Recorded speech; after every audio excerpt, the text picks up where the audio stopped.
right, so let's start with your name. London Kane. What a cool name. You have a cool name and you have a cool place. So tell us a little bit about what brought you here to Ambridge. Well, I'm a theater person from California, and when I moved to this area back in 2010, I wanted to continue doing community theater. There really wasn't anywhere near this area or anything in this area, so I thought I'd try to create something of my own. I originally looked at this place and saw it as more of a place to store props and do some rehearsals and things like that, and then find other venues in the community where I can perform. But it wasn't until I read the book Rust Belt Boy by Paul Hurtnecki that really sort of educated me, or gave me a bit of an education about this, the historical nature of this area, that really inspired me to want to turn this building into something special for this community here. Interesting. Yeah. So you decided, okay, I'm going to do this theater. So tell us a little bit about that process. Well, originally I had the idea that I would raise a whole bunch of money, and and that would take care of everything. That I'd hire a contractor to come in and they would do all the work. It didn't work out that way. I was not able to raise much money at all, as a matter of fact. And so I came in here mainly out of frustration and just started knocking down walls and creating a big pile of debris. So that was kind of how it started, and then just one thing led to another. I started looking for volunteers. I actually met a guy. It was kind of funny because I'm a teacher up at Moon, and at the end of the year we always have our teacher social at the end of the year, last day of school, and I kind of went to the wrong place because I was used to going to a certain place where we had that, but they had switched it to another venue, and I was at the wrong place, and there was no one there except one guy was sitting at the bar. So I sat down and I got a beer and I just started talking to him, and I told him about what I was doing here in Ambridge, and I had this theater and how frustrated I was. I don't have any carpentry skills, and I was starting some demolition work. And he said, well, I'm a carpenter, and he said, I'd like to help you with that. And his name was Doug May, and so I didn't think he would show up. I thought he'd just talking, but he showed up and didn't stop coming until we were done. So two and a half years later, he was still here working, and every weekend, and summers, and every chance we had, we were here working together, and pretty much did the whole thing. But we had other volunteers in the community as well, here and there. RMU even sent us their fraternity, young men that came here and helped do some demolition and do some painting when the time came to paint. Nice. So we've had people that would come and go, but from the beginning it was pretty much Doug and I doing all of it. Yeah.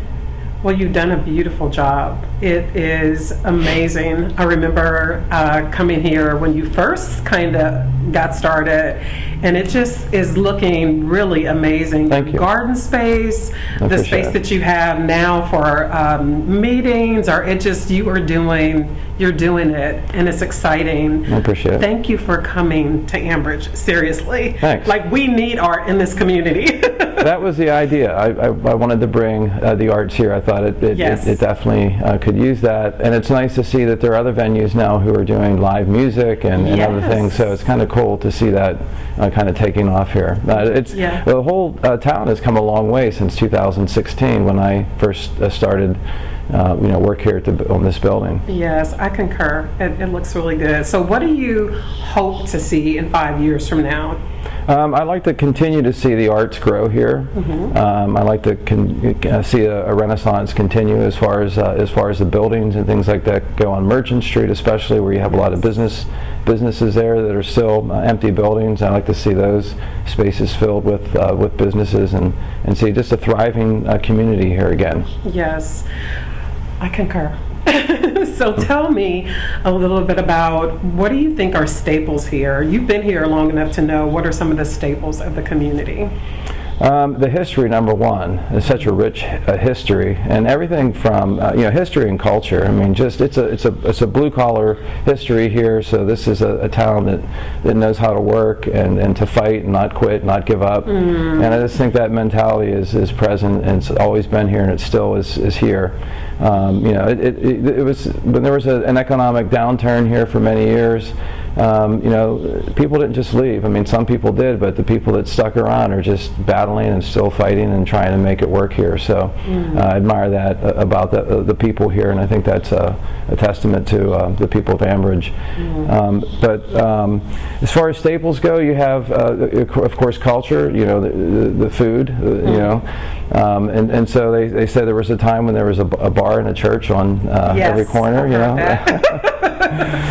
So there's that part of it, but there's old economy, of course, I think is a treasure that is underutilized, and I think more people need to know about old economy. I think there's a rich history there that really says a lot about the people here and about this area. Yes, I think more people need to know about this place too. So yeah. So tell us a little bit about some of the things that you are doing in this space. We do plays, 3 a year. We do 1 musical a year.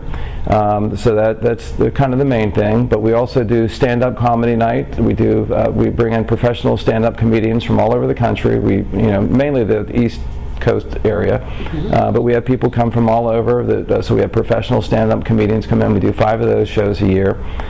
We do the same thing with our concerts. We have 5 concerts a year, but again, these are bands that are maybe not the most well-known, but they're definitely bands that have a following and that are really, really good.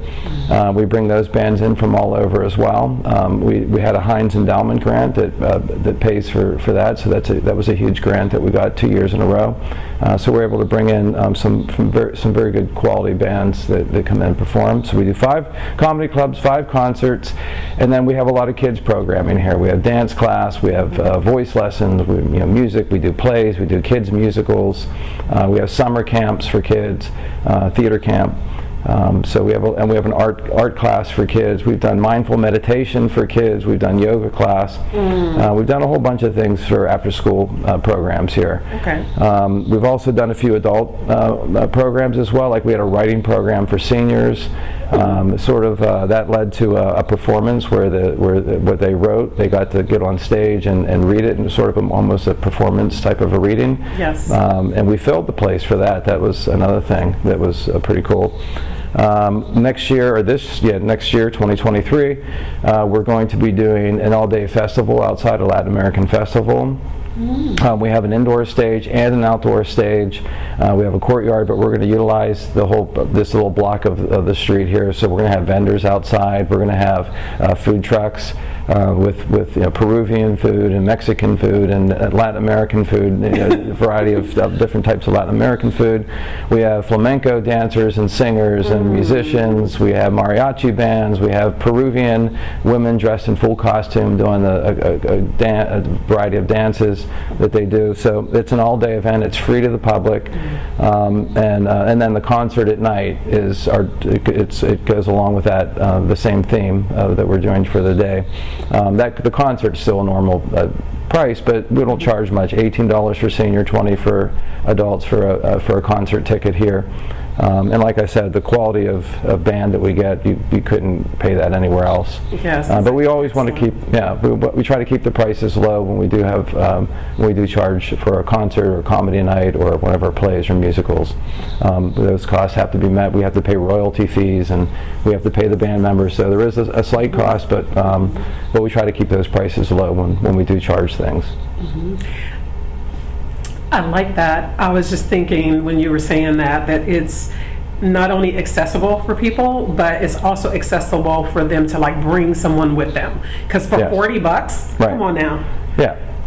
and we actually do run sales too. Like we do a season pass, 6 shows. You can bring yourself and 5 other people all to one show if you want, or you can use it for yourself and go to 6 different shows. But it's basically like a buy 5 get the 6 show free. So it's $100 for 6 shows. Typically, it's $120, but it's $100. So it's almost like if you do a season pass, you're actually getting one of the shows for free. Okay, I'm signing up. Thank you. I definitely am going to sign up. And everybody that watches this that loves art and loves theater should sign up. I hope so. Yeah. We need your support. Yeah. I mean, this is such a cool place. Thanks. It really is. So, okay, let me back to this, what we're supposed to be asking you. So, we know what brought you here, what you want to do here, what you like to see, what the staples are. Is there anything else that if you wanted to talk to the people in the community and tell them something, what would that something be? That's a good question. Let's see. I would tell them to just keep doing what you're doing. Keep looking for ways to make Ambridge better. Do something in the community to that's positive and continue going down that route, because you can't. One person can't do it. It really does take everybody pitching in and trying to make things better. I think if everyone had that attitude, which a lot of people do. I've worked with so many business owners along Merchant especially, and it really is a group effort. So many people have the same ideas. They want to see the best for Ambridge. They want to see business thrive here. That we're not even competing against one another. We're just sort of helping one another, and I think that's a good message to give to the people of Ambridge. Thank you. You're welcome. So I just want to say to you again, thank you for coming to this place. You're welcome. Because it is exactly what you said. It is, I have been preaching that message for a long time. It's like if each person just build where they are, this place could be amazing. And it is better. Yes. And it is continuing to get better because people like you have come and you've invested in this community. And I've seen it get better. I mean, physically, you can notice the difference. It's not like it's not even subtle anymore. It's right there. You can see it. I mean, the Merchant is literally looking better as time has gone on here, and it's a big difference. So just keep moving in that same direction, and we're going to be in a good place in 5 years for sure. Yeah. So on that note, I have a question for you, because this is something that I've been asked to do. So what do you think about planning? What do you think about, like, if you could write a plan for this community, what would you want to be in that plan? I'd like to see more restaurants, and so again, because it brings people here. Absolutely. And once people get here, they typically love the place. I've seen that. I have a lot of people that come to this theater for the first time, and they ask me where can they go eat. Yep.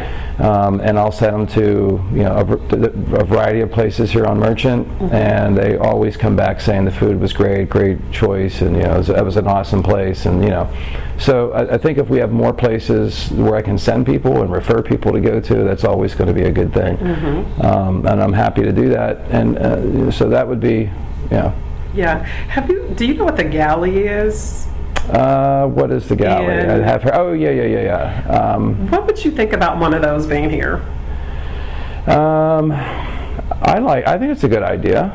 Yeah, I think that's a real good idea. Now, if it's what I'm picturing, that's where you have the different food court type of places, and there's one down on the north side, and I've been there several times. I think that'd be a wonderful thing for here, and then you get all the startups that can come in and show what they're able to do, and then that would give them the support that they need to maybe get their own restaurant, that kind of thing. So yeah, I think that would be a great idea. Yeah, because the layout of Ambridge is just so perfect. I mean, it is. You got with the way Merchant is laid out, and it's almost like a fun thing to just sort of drive all the way up and down and just looking on both sides of the street and going, oh, that's a cool place. I like what's there, and where that has the potential to be something really nice right there, that kind of thing. So I think people have done that and enjoy that. I wonder what we might do to stimulate or to attract more people, to let them see the possibilities. Like, what could this community do to do that, do you think?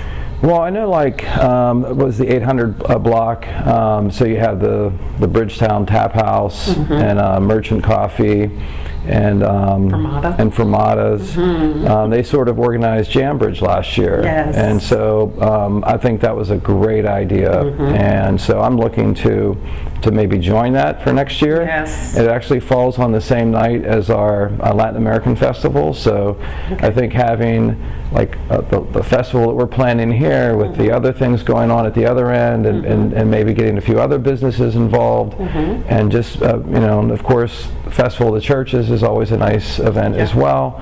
But getting people to come to these things and see that there's a lot happening here in Ambridge is a good thing. Not only just people coming in, you know, spending money here Yes. in this community, but maybe people coming in and going, yeah, I'd like to invest in this area as well. Well, thank you. You're welcome. Is there anything else you want to say? Nothing I can think of, but yeah. But come here. Yes. That's what we want to say. Come here, get your $100. Support Get the your Iron stick. Horse, support Ambridge. That's right. There's a lot of things happening here, and just come and check it out, see what you think.